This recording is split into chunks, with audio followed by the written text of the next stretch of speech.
The Cave of Whispers breathed with the weight of forgotten centuries, its crystalline walls weeping frozen tears that caught the pale moonlight filtering through jagged entrance stones. The air hung thick with ancient magic, that peculiar scent of lightning-struck pine and something older, something that predated the wolfkin packs themselves. 19-year-old Gwen pressed her bleeding palms against the cavern floor, her thin traveling cloak doing nothing against the cold that seeped into her bones. Her auburn hair, matted with snow and sweat, clung to cheeks marked by the purple bruise her intended had given her that morning, a parting gift before she fled into the blizzard rather than face the wedding altar. In the center of the cave, illuminated by a shaft of silver light, stood what Gwen had first mistaken for a statue. A man, perfectly preserved in stone the color of storm clouds, his powerful frame frozen mid-breath, as if he'd been caught between one heartbeat and the next. Chains of carved obsidian wrapped around his torso and wrists, not restraining him, but seemingly growing from the rock itself.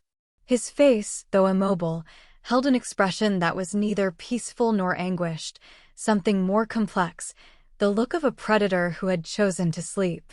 Even encased in stone, even silent and still, he radiated a presence that made the cave feel small. Around the chamber's perimeter, carved into the living rock, 12 alcoves held the remnants of offerings. Withered flowers that should have turned to dust a lifetime ago, weapons etched with pack symbols Gwen didn't recognize, pieces of jewelry that gleamed with the dull sheen of true silver. Each represented a pilgrim who had come seeking the legend, the lost alpha of the obsidian throne who had vanished a century before her grandmother's grandmother had been born. The stories said he was a myth, a cautionary tale told to young alphas about the price of hubris. Yet here he was, real as the stone beneath her knees, as solid as the desperation that had driven her into these forbidden mountains. Gwen's fingers trembled as she traced the runes carved into the floor, following them without conscious thought toward the base of the stone figure. Her blood, still seeping from where she'd fallen on the rocks outside, left a trail of crimson drops that seemed to glow against the pale granite. She had no pack magic, no omega gift beyond the weak scent that made her undesirable for breeding, worthless for alliances.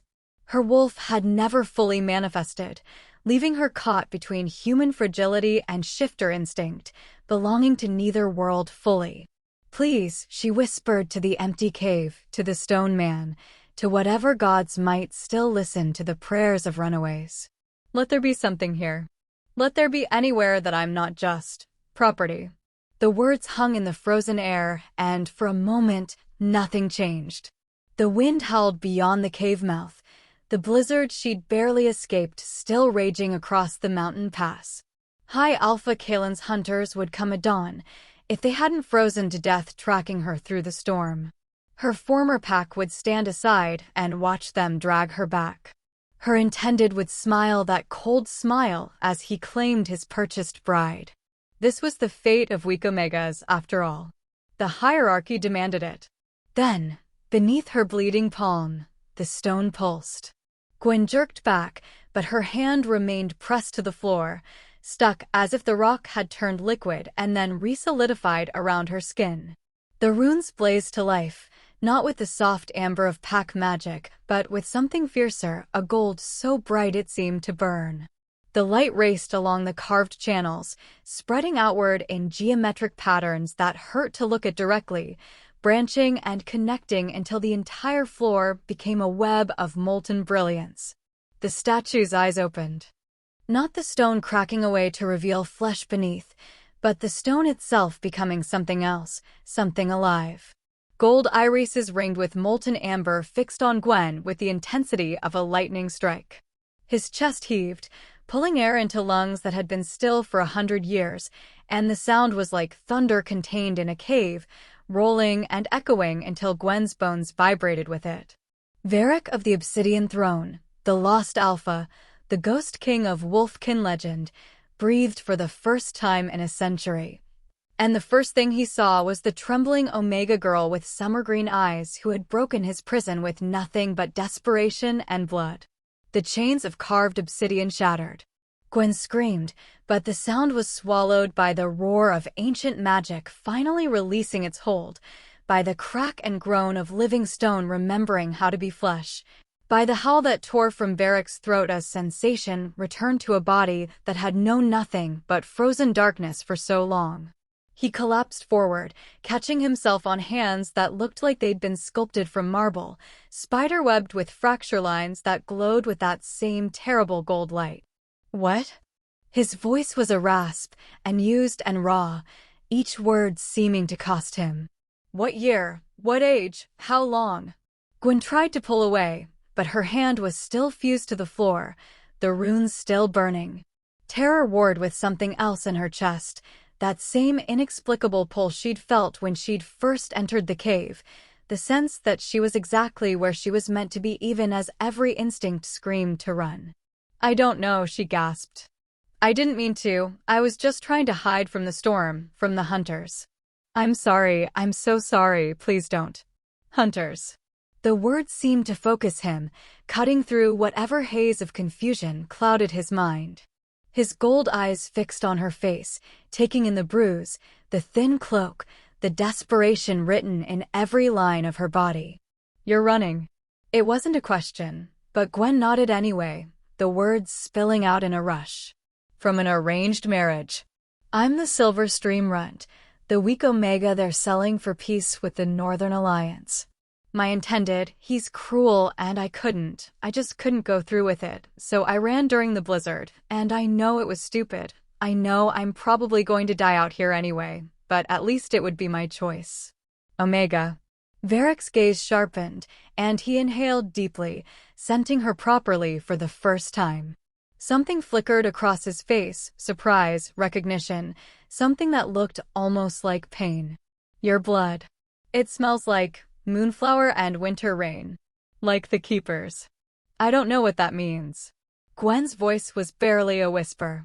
It means, Varric said, each word careful and deliberate as he fought to push himself upright, muscles relearning movement after an eternity of stillness, that you, little runaway, are the first person in 100 years who could have freed me. His lips curved into something that might have been a smile if it had reached his eyes. And unless I'm mistaken, your blood is also the only thing keeping me from shattering back into stone. The runes pulsed brighter, and Gwen felt it then, the connection threading between her palm and the floor, between the floor and Varric, a circuit of power that flowed through her like she was a conduit for something vast and ancient. Her weak Omega blood, the blood that had made her worthless, was feeding life into a legend. I don't understand, she breathed. Neither do I. Yet?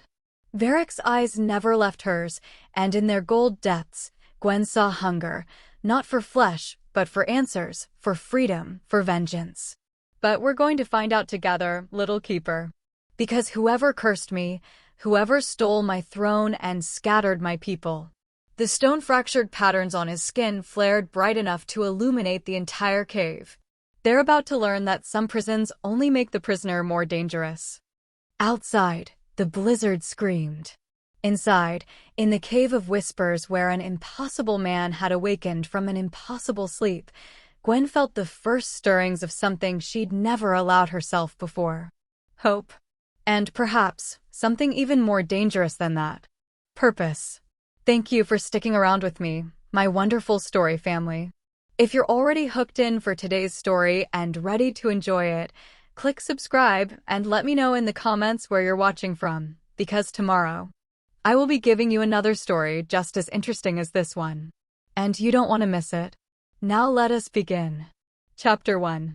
The connection between them snapped like a severed rope, and Gwen's hand finally tore free from the stone floor.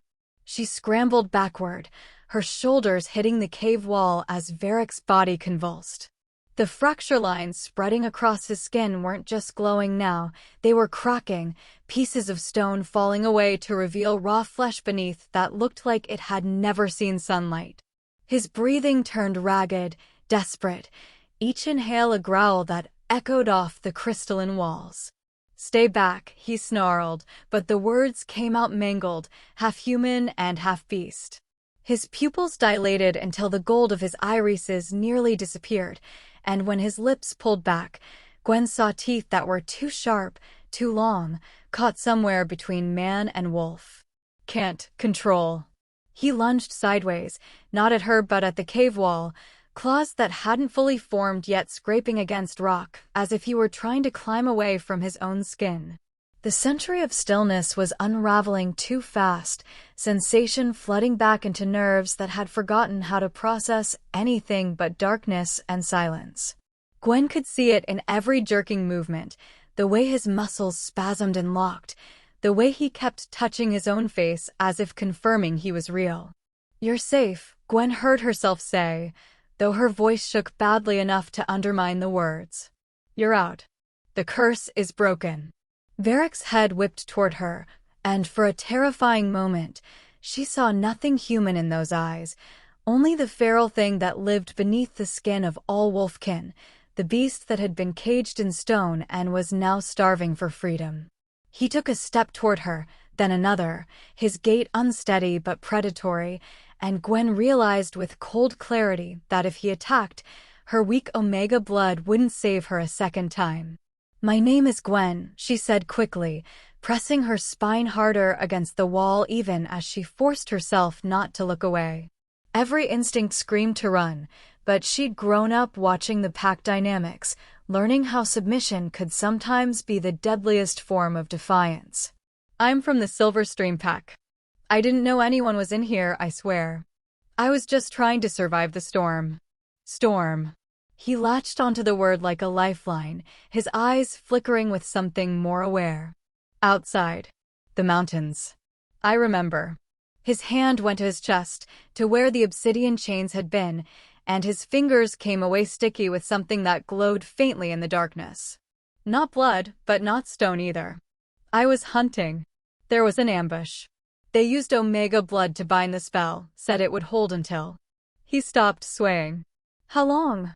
"I don't know," Gwen whispered. "The stories say the lost Alpha vanished during the Plague Wars. That was 100 years ago." The sound he made was inhuman, a howl of rage and grief that seemed to come from somewhere deeper than his chest.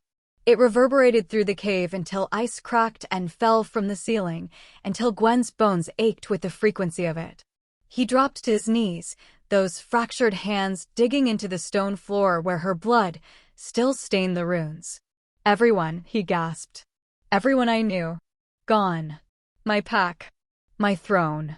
My—" He looked up at her then, and the raw anguish in his face made Gwen's throat tighten. "They let the world think I abandoned them. That I ran from the plague like a coward." Without thinking, Gwen moved forward, closing the distance between them despite every rational thought telling her to stay away from the dangerous, half-feral alpha whose power was making the air itself feel heavy. She sank down onto the cold stone beside him, close enough that he could strike if he wanted to, close enough that her weak Omega scent would wash over him. "I know what it's like," she said softly, "to have everyone believe you're worthless. To have your whole pack look at you and see only what you can't do, what you failed to be." She pulled her torn cloak tighter around her shoulders. "They called me the runt. The defective Omega who couldn't even manifest a proper wolf. My own father signed the marriage contract like he was getting rid of livestock." Varric's breathing was slowing, the feral edge in his eyes receding as he focused on her voice. His gaze dropped to the bruise on her cheek, and something in his expression shifted, the rage redirecting itself away from the past and toward something more immediate. "Who hit you?" "My intended. When I said I wouldn't go through with the wedding." Gwen touched her cheek self-consciously. "It doesn't matter now. I ran. They'll find me eventually, but at least I chose something for myself." "You freed the ghost Alpha of legend," Varric said, and this time his voice was fully human, rough with disuse, but clear. "And you think they'll simply take you back to your cage?" His lips curved into something sharp and dangerous. "Little Keeper, you just became the most valuable person in all the territories, and you don't even know why." Before Gwen could ask what he meant, Varric's eyes rolled back and he collapsed forward. She caught him awkwardly, his weight nearly crushing her as unconsciousness finally claimed him. His skin was burning hot now, fever-bright, and the fracture lines had stopped glowing. In the distance, barely audible over the dying storm, Gwen heard the howl of hunting wolves. They were coming. Chapter 2. Varric's fever burned for 3 days while the blizzard raged, buying Gwen time she shouldn't have had. She dragged his unconscious body deeper into the cave system, following passages that twisted downward into chambers warmed by underground springs. The air here tasted of sulfur and ancient earth, but it was warm enough that she could strip away her wet cloak and tend to him without her fingers going numb. His skin was a battlefield. Everywhere the stone had cracked away, the flesh beneath was raw and weeping, not blood, but that strange luminescent fluid that smelled like lightning and old magic. Gwen tore strips from her underskirt, soaking them in the warm spring water and pressing them gently to the worst of the fractures that spider-webbed across his chest and shoulders. Each touch made him twitch in his fevered sleep, low growls rumbling from his throat even as his body fought to remember how to heal itself. "I don't know what I'm doing," she whispered to him on the second night, when his temperature had spiked so high she feared his brain would cook. "I'm not a healer. I'm not anything useful. I can't let you die. Not after you've been alone for so long." She'd found moss growing near the springs, the kind old Rowena had once shown her that drew poison from wounds. Gwen packed it carefully into the deepest cracks, trying not to think about how her hands shook, how inadequate she was for this task. A real Omega would have healing gifts, pack magic that could knit flesh and soothe pain. All Gwen had was stubbornness and the faint hope that maybe, just maybe, being worthless her whole life had prepared her to help someone who had lost everything. On the third dawn, his eyes opened. Not the feral gold of his awakening, but something clearer, more focused. He stared at the cavern ceiling for a long moment before his gaze found her, sitting cross-legged beside him with moss-stained fingers and dark circles under her eyes. "You stayed," he said, his voice still rough but stronger. "Where else would I go?" Gwen gestured vaguely toward the cave entrance far above them. "The hunters are out there. And you would have died." Varric pushed himself up slowly, testing his body. The fracture lines had faded to silver scars that traced geometric patterns across his skin like ancient runes made flesh. He looked down at himself, at the careful bandaging she'd fashioned, at the evidence of her amateur but persistent care. Something complicated crossed his face. In the darkness, he said quietly, "I could still smell things. The magic that bound me tried to lock away my mind, turn me to true stone, but there were moments when I could push back enough to sense the world beyond my prison." His gold eyes met hers. Every few years, someone would come.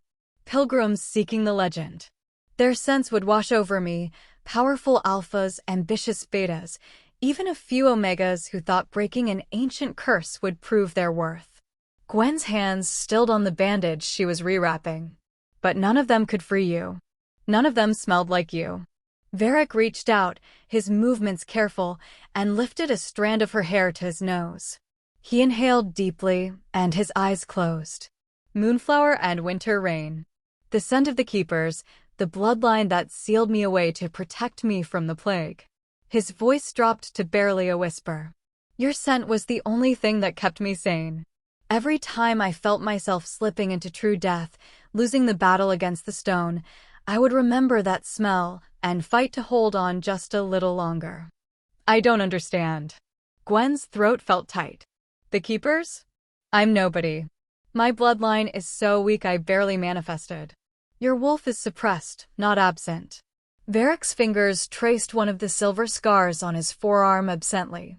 The keepers bound their own power to fuel the Obsidian Throne's magic. They made themselves appear weak, unremarkable, so that no one would realize they were the lock and the key both. He looked at her intently. "How much do you know about the current Alpha hierarchy?" "High Alpha Kalen rules from the Obsidian Throne," Gwen said, grateful for solid ground. "He united the packs after the Plague Wars ended, established the territory system, the arranged marriage protocols for Omegas. They say he's brutal but effective, that he brought order from chaos." "Kalen." Varric's voice turned to steel. My second in command. The one who stood beside me when we were ambushed. He stood, testing his balance, and Gwen saw the predator reasserting itself in the way he moved. Tell me the rest. What happened to the Obsidian Throne's original territories? The northern ranges where my pack ran?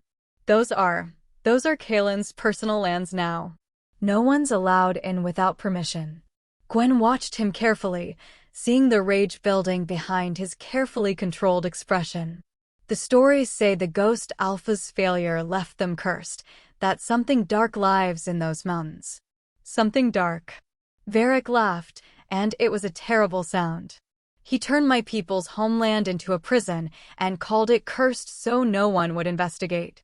He turned to face her fully, and in the dim light of the cavern, his shadow seemed to stretch larger than it should.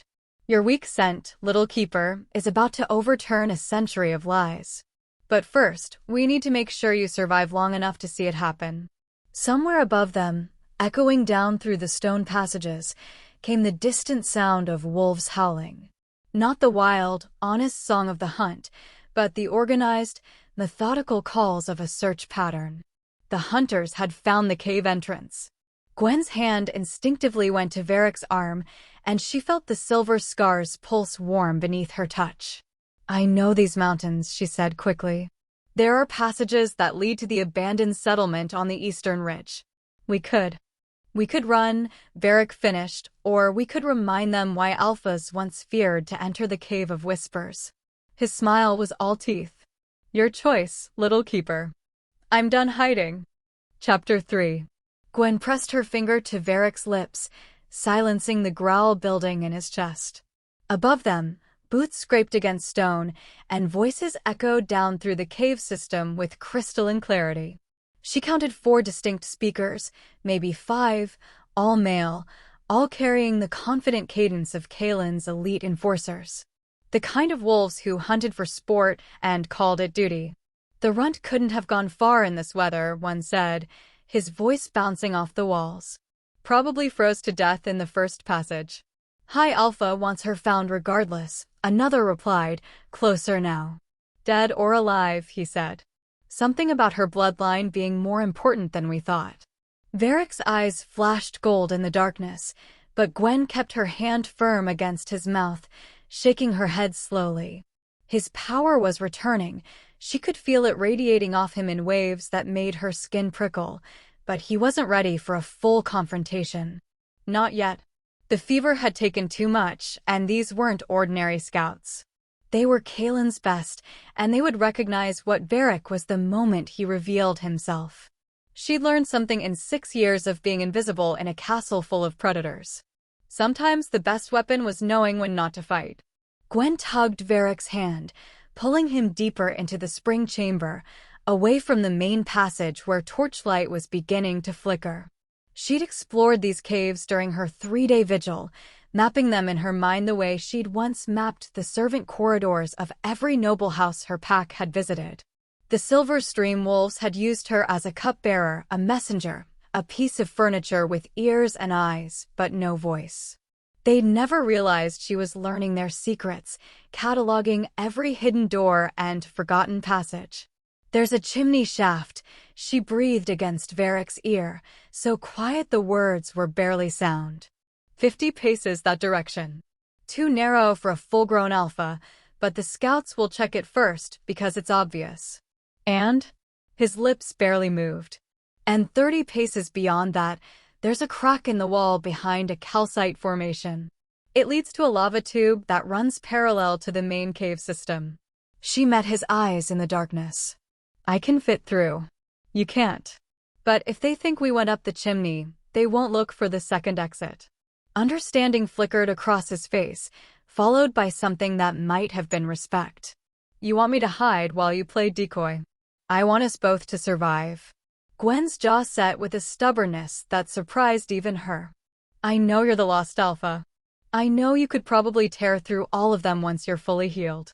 But right now, you're running on 3 days of fever and spite, and they have numbers and territory knowledge and backup waiting outside. She touched the silver scars on his arm, feeling them pulse warm. Let me do this. I've been running and hiding my whole life. I'm good at it. The voices were closer now, boots splashing through the shallow springs.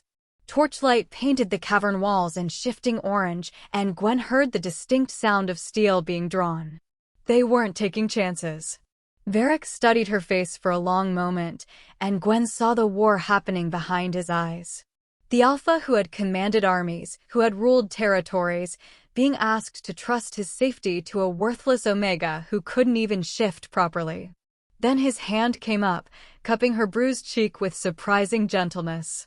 "If they catch you," he said, low and fierce, "if they hurt you worse than this, I will burn their world to ash." "Then don't let them catch me." Gwen pulled away before her courage could fail. "Go. Now." Through the thermal vent behind the largest spring, the one that smells like rotten eggs. "It'll mask your scent. Wait for my signal." "What signal?" She gave him a smile that felt foreign on her face, something wild and reckless that had been sleeping inside her for 19 years. "You'll know it when you hear it." Varric melted into the shadows with the silence of a born predator, and Gwen was alone with her racing heart and a plan that was either brilliant or suicidal. Possibly both. She grabbed a loose rock from the cave floor, weighing it in her palm, then moved toward the chimney shaft with deliberate, noisy steps. She wanted them to hear her.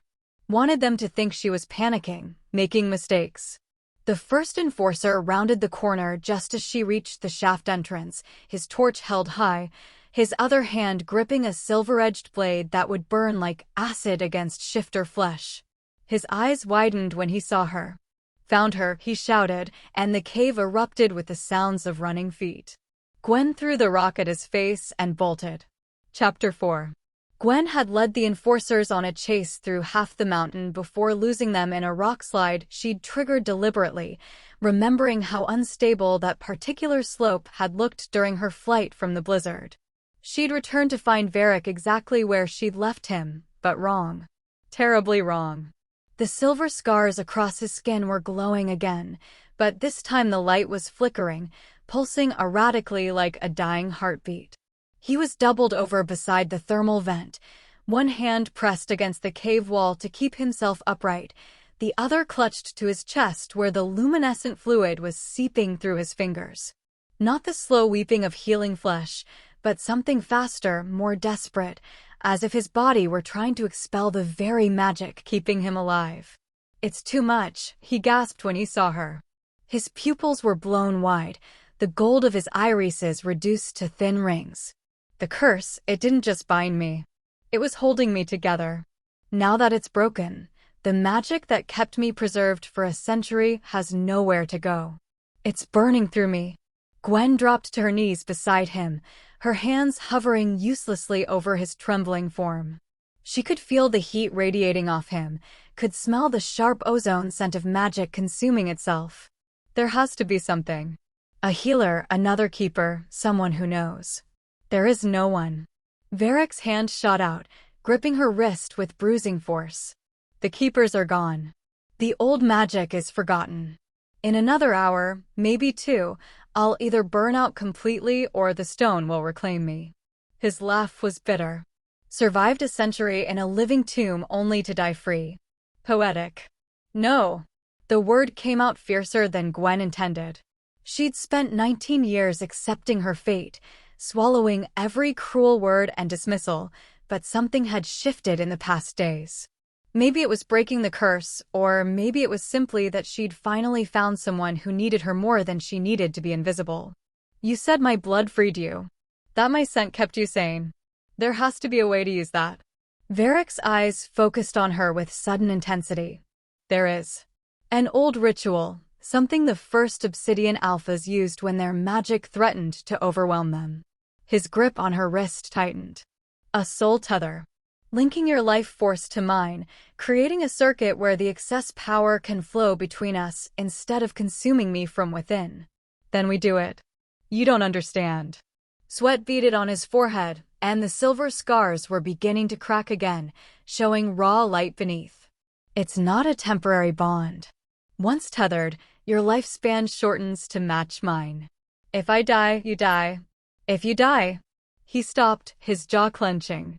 I won't ask this of you. I won't chain you to a corpse. Gwen looked down at where his hand circled her wrist, at the way his fingers trembled even as they held her fast. She thought about the life waiting for her if she walked away. The arranged marriage if they caught her, or a frozen death in the mountains if they didn't. She thought about 3 days of tending his fever, of watching him fight his way back from stone, of the way he looked at her like she was worth protecting instead of trading. I was already dying, she said quietly. Slowly, in a cage made of other people's expectations.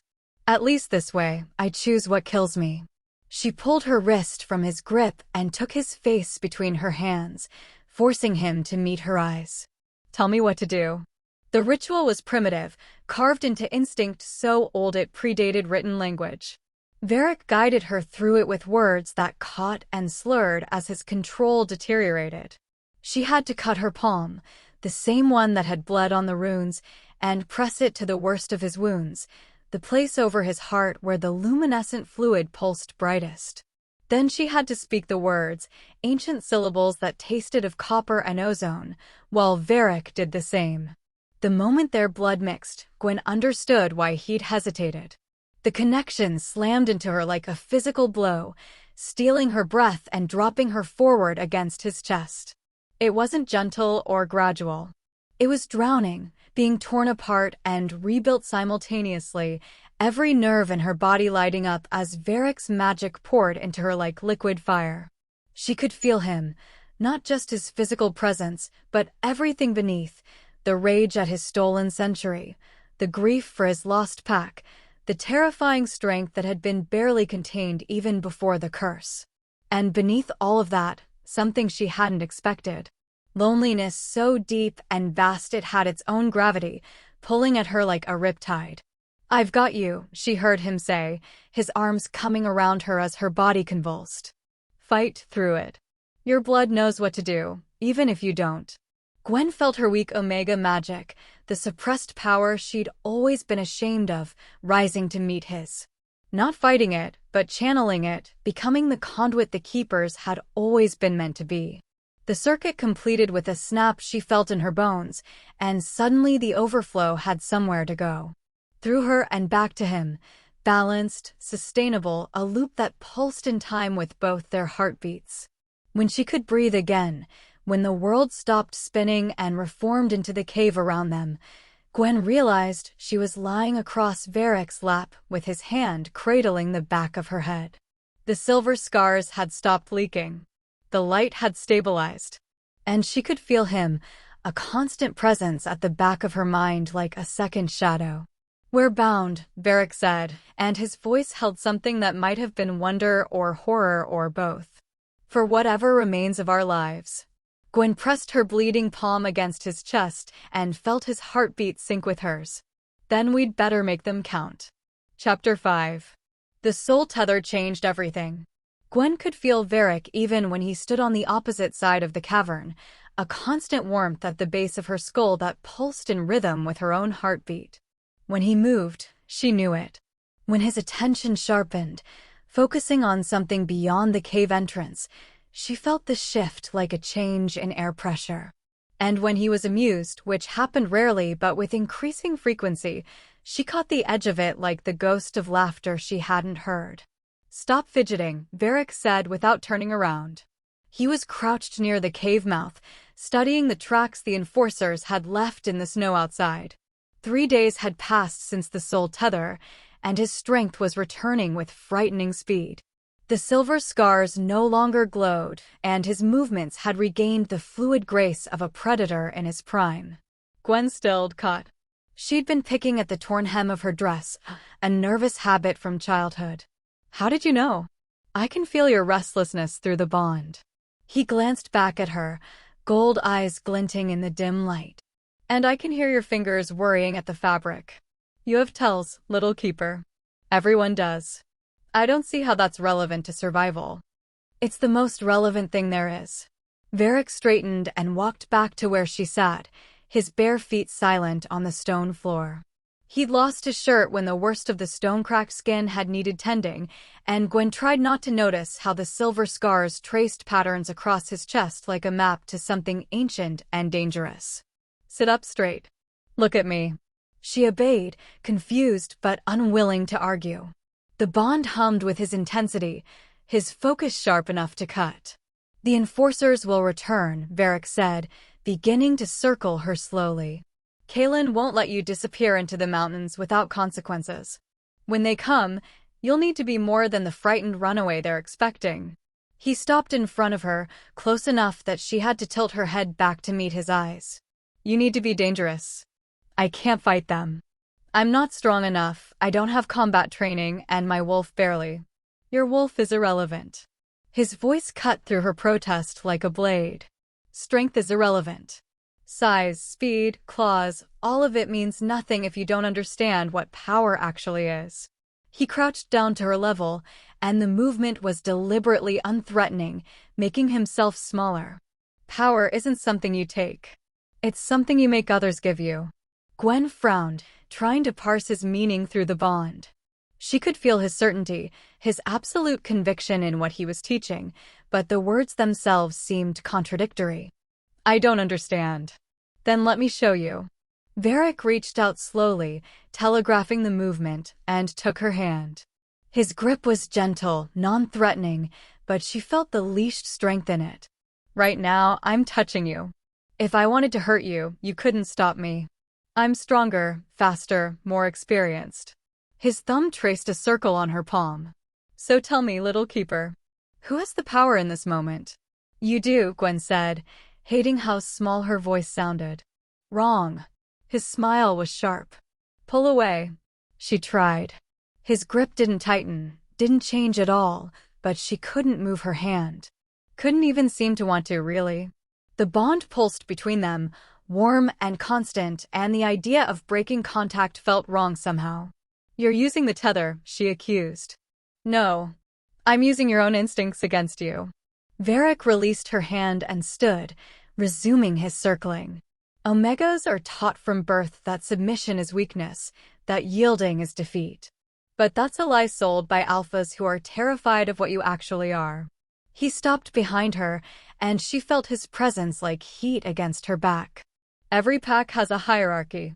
Alphas fight for dominance, betas jockey for position, and omegas are supposedly at the bottom, powerless and breeding stock. That's what I've always been told, Gwen said quietly. And it's the most dangerous propaganda ever created. His hand came to rest on her shoulder, not restraining but grounding. Watch what happens in any pack gathering. The alpha makes the loud decisions, takes the credit, flexes his strength. But who decides what food is served? What alliances are whispered in corridors? Who suits tempers before they explode into challenges? Who positions themselves as indispensable? The Omegas, Gwen breathed, understanding beginning to dawn. The Omegas.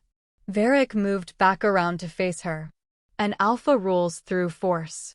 A beta rules through competence. But an omega rules through necessity.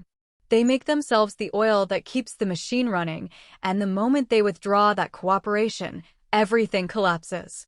His eyes glinted with something fierce and approving. You think submission is weakness?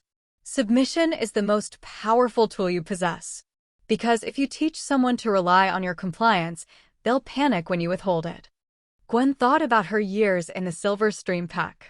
How her father had barked orders and her mother had simply arranged things to happen the way she wanted. How the servants always seemed to know more about pack politics than the warriors. How the marriages that lasted weren't the ones forged through dominance, but the ones where the Omega had gently, persistently shaped their alpha into someone worth standing beside. You're saying I should manipulate them. I'm saying you should survive them. Varric's voice softened slightly. The enforcers are coming, Gwen. Kaelin is coming, eventually. And when they arrive, they'll expect the frightened runt who ran from her wedding. They'll expect crying, begging, the usual Omega theatrics. His hand came up to cup her chin, tilting her face toward his. Give them that. Let them think they've won. And while they're congratulating themselves on recapturing the weak little runaway, you watch. You learn. You see where their power actually flows and where it only appears to flow. And then you take it from them so smoothly, they don't realize it's gone until it's far too late. He released her chin and stepped back, and through the bond she felt his satisfaction. That's what the keepers were, Gwen. Not warriors or healers or any of the flashy roles. They were the ones who made the obsidian throne function. The alphas thought they ruled through strength, but really, they ruled because the keepers allowed them to. Gwen stood slowly, testing this new understanding like it was a weapon she wasn't sure how to hold. Is that why Kalen cursed you? Because he figured out the keepers were the real power. No. Varric's expression darkened. He cursed me because I was about to tell the other packs the truth. That the keeper bloodline needed protection, not suppression. That Omega rights needed to be codified into law. His jaw clenched. He betrayed me to preserve the status quo. To make sure Alphas stayed on top and Omegas stayed in cages. The howl of wolves echoed down from somewhere above them, closer than before. The enforcers were tightening their search pattern. Varric's hand found hers, and through the bond, she felt his grim determination. Time for your first real lesson. When they find us, you're going to do exactly what they expect. You're going to be the perfect, terrified Omega. And you. His smile was all teeth. I'm going to be the monster they stopped believing in. But the trick, little keeper, is making sure they never realize which one of us is really dangerous. Chapter 6. They came at dawn, when the light was still weak and uncertain. Gwen felt them before she heard them, the soul tether amplifying Varric's awareness into her own consciousness. Pack sent, he sent through the bond, though no words passed between them. Your pack. She recognized the howls before they even reached the cave mouth. Her father's deep, authoritative call. Her brother's sharper, younger voice.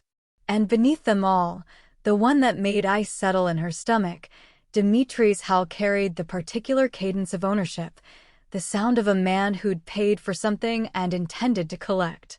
They sold me out, Gwen whispered, pressing herself against the cave wall near the entrance. Varric had positioned himself deeper in the shadows, visible to her but invisible to anyone entering. My own pack is hunting me for Kalen. Of course they are. Varric's voice was calm through the bond, steady as stone. You're worth more as a bargaining chip than you ever were as a daughter. Remember what I taught you. Submission is control. Give them what they expect. Watch where the power flows. The words steadied her even as her hands shook. She could hear boots now, crunching through snow, multiple sets converging on the cave entrance. Then voices, close enough to make out individual words. The tracks lead inside, her brother Garrett said. Fresh, maybe a few hours old. She's trapped then. That was Dimitri, his voice carrying the smug satisfaction of a hunter who'd cornered his prey. Nowhere else to run, little rabbit. Time to come home. Gwen closed her eyes and reached for the terrified girl she'd been 5 days ago. It wasn't hard. That girl still lived inside her, still remembered what it felt like to be property, to be worthless. The difference was that now she understood that girl had been wearing a mask without even knowing it. She let out a sob, raw and broken, and stumbled toward the cave mouth. Please, she called out, injecting every ounce of defeated desperation into her voice. Please, I'm sorry, I just want this to be over. The figures appeared at the entrance, silhouetted against the morning light. 4 of them. Her father, broad-shouldered and gray at the temples. Garrett, young and eager to prove himself. 2 Silver Stream enforcers she recognized from pack gatherings. And at the front, Dimitri. He looked exactly as she remembered. Handsome in a cold, sharp way, his dark hair pulled back to show the alpha bearing in his square jaw and straight spine. The bruise he'd given her had been nothing personal to him, just a correction for a piece of property that had malfunctioned. She could see it in the way he looked at her now, assessment rather than concern, inventory rather than relief. There you are. Dimitri stepped forward, his hand extended like he was coaxing a frightened animal. We've been so worried, Gwen. Running off into a blizzard, you could have died. I wanted to die, she said, and that part wasn't acting. She let herself fold down onto her knees, hunching her shoulders, making herself small. I can't do this, Dimitri. I can't marry you. Please don't make me. Shush. He closed the distance between them, and Gwen felt rather than saw Varric tense in the shadows. Through the bond came a pulse of barely restrained violence. You're just confused. The wedding jitters got to you, that's all. It happens. Her father spoke from the entrance, his voice gruff with what might have been shame or might have been annoyance. The High Alpha himself sent word, Gwen. Your bloodline is more important than we realized. This marriage needs to happen. My bloodline. Gwen looked up at her father, and something in her chest cracked open. You mean the bloodline you've spent 19 years calling defective? The weak Omega blood that made me worthless. We were wrong, Garrett said, and he actually had the decency to look uncomfortable. The High Alpha says you're descended from the Keepers, whatever that means. That makes you valuable. Valuable. Not precious. Not beloved. Valuable like livestock or territory or political capital. Dimitri's hand landed on her shoulder, and Gwen felt his fingers dig in hard enough to bruise. The mask slipped for just a moment, showing the cruelty underneath his patient expression. Enough dramatics. You're coming home, you're getting cleaned up, and we're having this wedding. The alliance with the Northern Territories depends on it, and you will not embarrass me again. I embarrassed you? Gwen heard herself say, and something had changed in her voice. Something that made Dimitri's eyes narrow. I ran for my life, and you feel embarrassed? Watch your tone. His grip tightened, and Gwen saw her father and brother exchange looks. This was the moment where the defective Omega was supposed to crumble, to apologize, to remember her place. Instead, Gwen met Dimitri's eyes and smiled. It wasn't a nice smile. It was the smile she'd seen on Varric's face when he talked about vengeance, the one that promised teeth and blood and consequences. And as she smiled, she felt something shift in the cave's atmosphere, felt Varric's presence expanding in the shadows like a gathering storm. You should run, she said softly. Dimitri's hand moved to strike her, the same casual backhand he'd given her before, the correction of property that refused to obey. But this time, his wrist was caught mid-swing by fingers that looked like they'd been carved from stone, decorated with silver scars that glowed faintly in the cave's darkness. Varric stepped out of the shadows, and the temperature in the cave plummeted. She said, his voice was winter and death and the patience of mountains run. Gwen watched her father's face go white. Watched recognition slam into Garrett like a physical blow. Watched the two enforcers stumble backward, their training warring with the primal instinct that screamed predator, predator, predator. But Dimitri, foolish and arrogant to the end, tried to jerk his arm free. Who the hell do you think? Varric's eyes flashed pure gold, and his presence expanded until the cave felt too small to contain it. The lost alpha of legend, the ghost king of Wolfkin lore, stood before them in torn pants and silver scars, holding the wrist of a minor alpha like a parent correcting a child.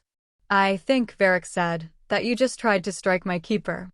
And I think you have 3 seconds to explain why I shouldn't break every bone in your body for that insult. Gwen rose slowly, watching the fear bloom across her former fiancé's face, and realized with stunning clarity that she didn't fear him at all anymore. She never would again. Through the bond, she felt Varric's savage approval. 2 seconds, he said pleasantly. Chapter 7. Dimitri never got the chance to answer. The cave mouth exploded inward with a concussive force that sent everyone sprawling, and suddenly the air was thick with the scent of alpha dominance so overwhelming it made Gwen's knees buckle.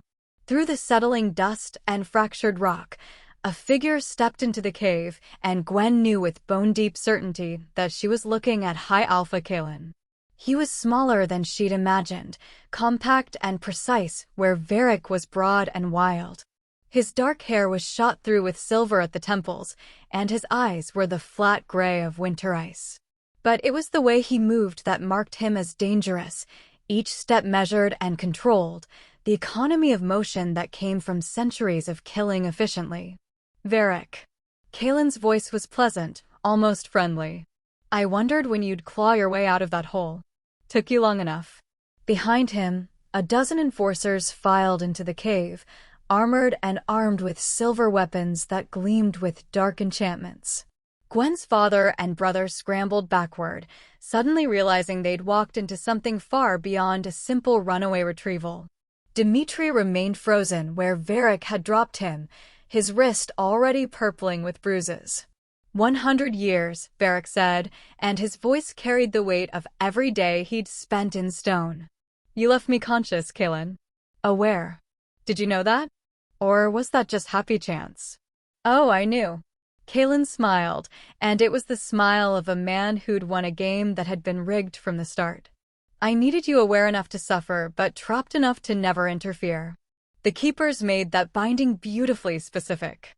His eyes slid to Gwen, and she felt pinned by that gaze like a butterfly on a board.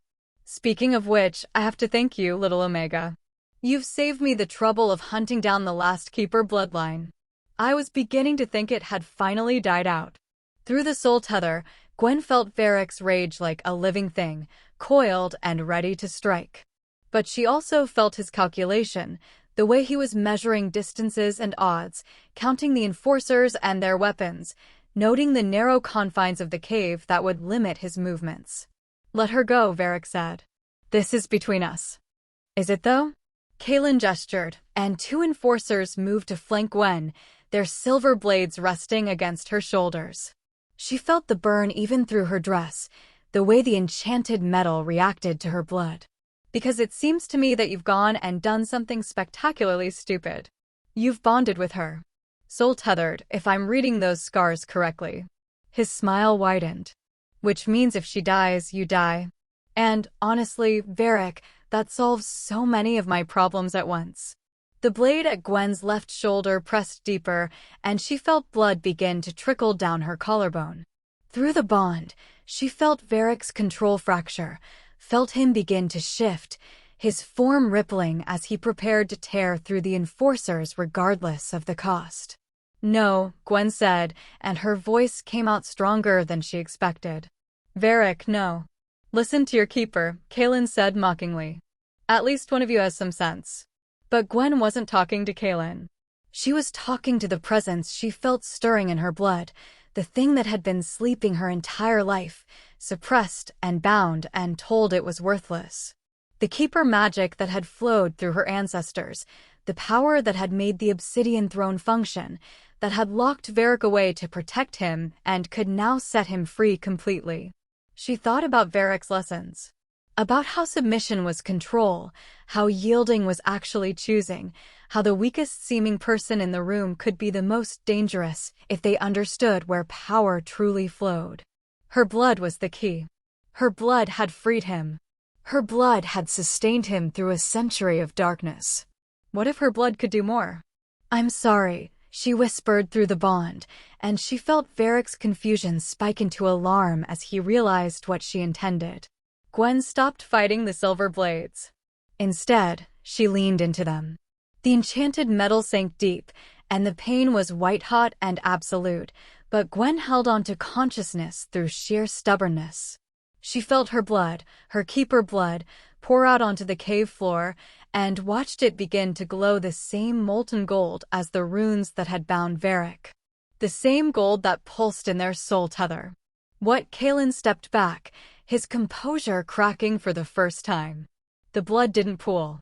It moved, racing across the stone floor in geometric patterns that mirrored the binding circle but inverted, turned inside out and backwards.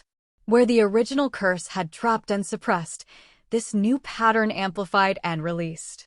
Gwen felt it pulling at the soul tether, felt it dragging something out of her that was older than her lifetime, older than her pack's history, ancient as the mountains themselves. The keeper magic rose. And it was hungry. Varric screamed as the power slammed into him through their bond, but it wasn't pain, it was transformation. The silver scars on his skin blazed so bright the enforcers had to shield their eyes. His form expanded, not shifting to wolf but becoming something more, The true alpha that had been locked away for a century finally remembering what it meant to be unleashed. Gwen felt herself falling, felt her life pouring out with her blood, but through the bond she could feel Varric catching it, channeling it, using her sacrifice not to die, but to become what he'd always been meant to be. The Obsidian Alpha, fully restored, amplified by Keeper magic and a century of rage. The cave filled with golden light, and the last thing Gwen saw before darkness took her was Varric's transformation completing, his power expanding until it shattered the silver weapons like glass, until Kaelin's enforcers were fleeing in terror, until even the High Alpha himself stumbled backward with something like fear finally showing in those winter ice eyes. Then Varric's voice, resonating with power that made the mountain itself tremble. "You wanted to see what a keeper could do, Kaelin? Let me show you what happens when you threaten mine." The darkness was warm, and through it, Gwen felt Varric's presence wrap around her like armor. She'd chosen this. And somehow, she knew it wasn't the end. Chapter 8. Gwen woke to the sound of wolves howling in the distance. Not the hunting calls she'd grown to fear, but something else, something that sounded like grief and recognition mixed together. Her body ached in ways she didn't have words for, as if she'd been taken apart and reassembled slightly wrong. But when she opened her eyes, the first thing she saw was Varric's face, and the relief that flooded through the soul tether was so intense it brought tears to her eyes. "You're an idiot," he said, but his hand was gentle as it brushed hair back from her forehead. A brilliant, terrifying, absolutely reckless idiot. "Did it work?" Her voice came out as a rasp. "See for yourself." He helped her sit up, supporting her weight as the cave system spun around her. They were no longer in the Cave of Whispers, but in a smaller chamber, one that looked recently occupied. Through the entrance, she could see daylight and movement, shapes that resolved into wolves, dozens of them, gathered in a loose semicircle outside. "They came," Varric said quietly. When the power surge hit, when you unlocked the Keeper magic, it resonated across every territory. The old bloodlines felt it. They remembered. His jaw clenched. Kaelin fled, took his remaining enforcers and ran back to the capital like the coward he is. Gwen tried to stand, and her legs nearly gave out. Varric caught her, and through their bond she felt his strength flowing into her, steadying her. The soul tether had changed, grown stronger, more intricate. Where before it had been a simple circuit, now it felt like a web of connections, pulsing with the Keeper magic she'd awakened. "How long was I unconscious?" 2 days. Varric's arms tightened around her. "You were dying." The blood loss, the magical exhaustion, I thought. He stopped, and Gwen felt the echo of his terror through the bond, the way he'd held her and refused to let go even as her heartbeat stuttered and failed. "But the Keeper magic, it's tied to the Obsidian bloodline. Once I was fully restored, it pulled you back. We're more than soul-tethered now, Gwen. We're bound in ways I don't fully understand." She looked up at him and saw the truth written in his eyes. The lost Alpha was lost no more. Power radiated from him like heat from a forge, controlled but unmistakable. His silver scars had settled into permanent patterns that seemed to shift when she wasn't looking directly at them, and his eyes held flecks of that molten gold she'd awakened. "What happens now?" "Now," Varric's smile was sharp and cold. "Now we take back what Kaelin stole. The throne, the territories, the truth about what happened a century ago." He helped her walk to the cave entrance, and the wolves outside lowered their heads as she appeared. Not in submission, but in recognition. Word has spread. The weak Omega who freed the Ghost Alpha. The Keeper who sacrificed herself to restore the true bloodline. They're calling you the Stormbringer. Gwen looked out at the assembled wolves and felt something shift in her chest. These weren't her pack. The Silver Stream wolves had scattered when Kaelin fled, her father and brother disappearing into the territories to avoid being associated with the losing side.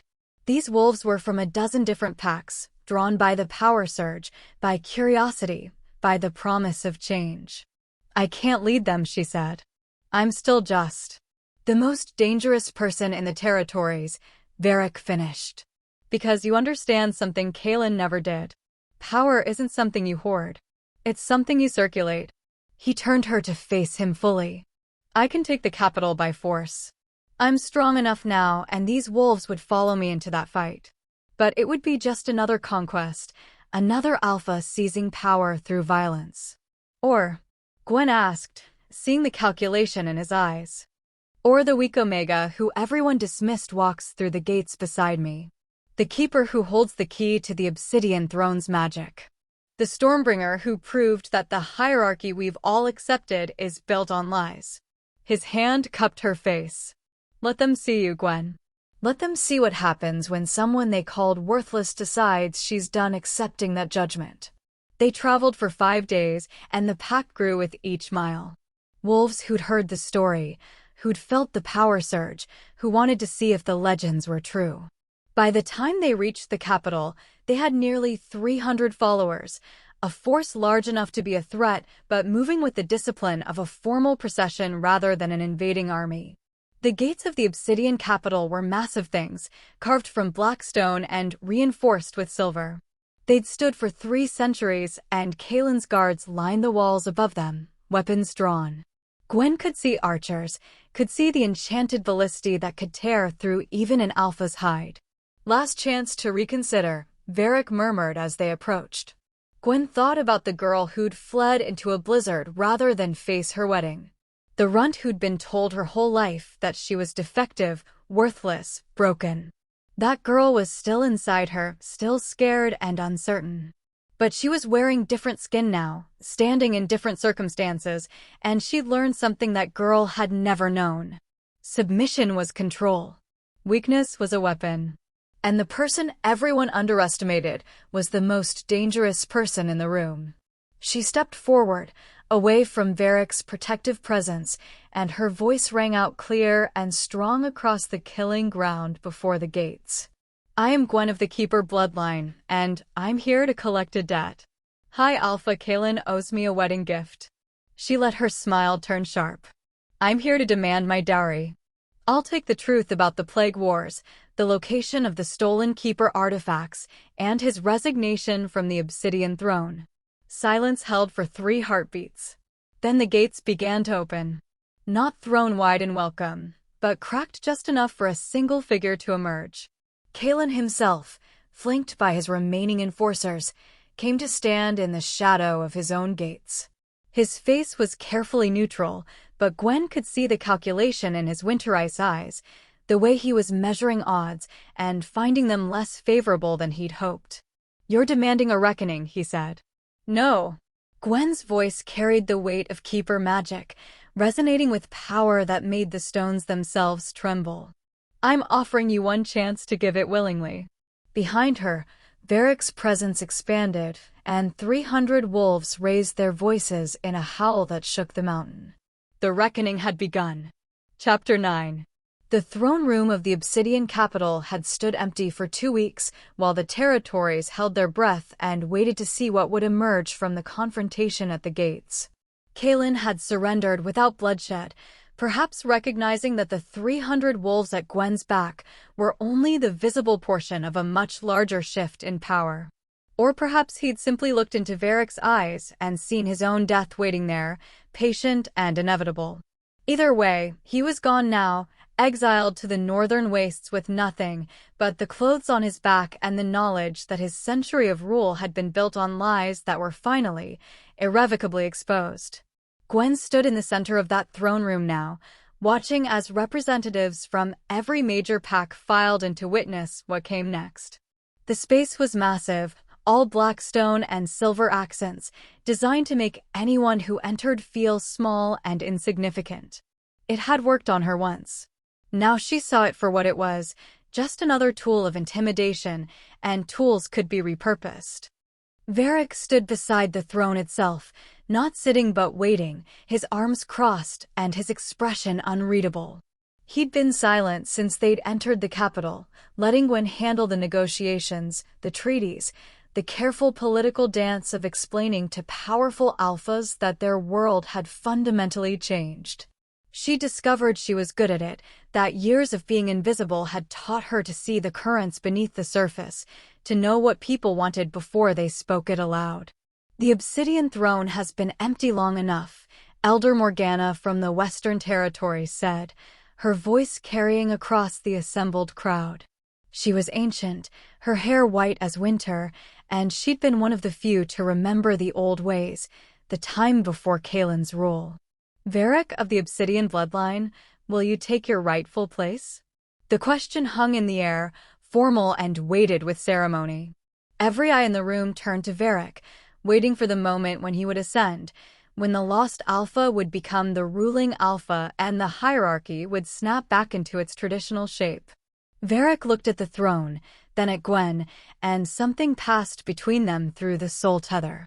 Not words, but understanding, the kind that came from being bound so deeply that they sometimes forgot where one ended and the other began. No, he said simply. The room erupted into chaos. Alphas shouting over each other, demanding explanations, accusations of cowardice and confusion about succession flying like arrows. Gwen felt Varric's amusement through the bond, his satisfaction at appending their expectations one more time.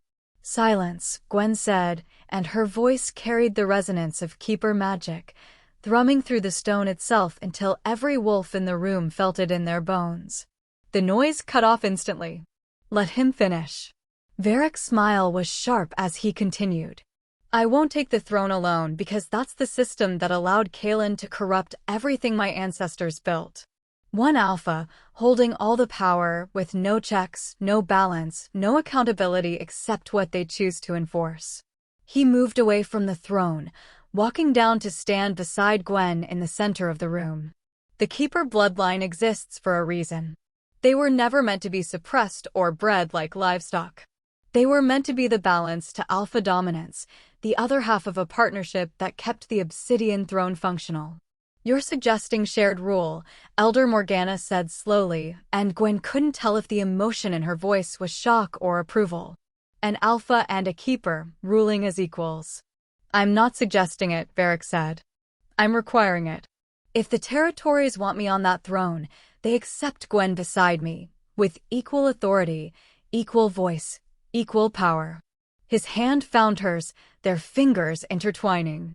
The obsidian throne was never meant for one ruler. It was meant for two. Gwen felt every eye in the room shift to her, saw the calculations happening behind dozens of faces. Some looked outraged, some looked intrigued, and a few, like Elder Morgana, looked almost relieved, as if they'd been waiting a century for someone to finally speak this truth aloud. And if we refuse?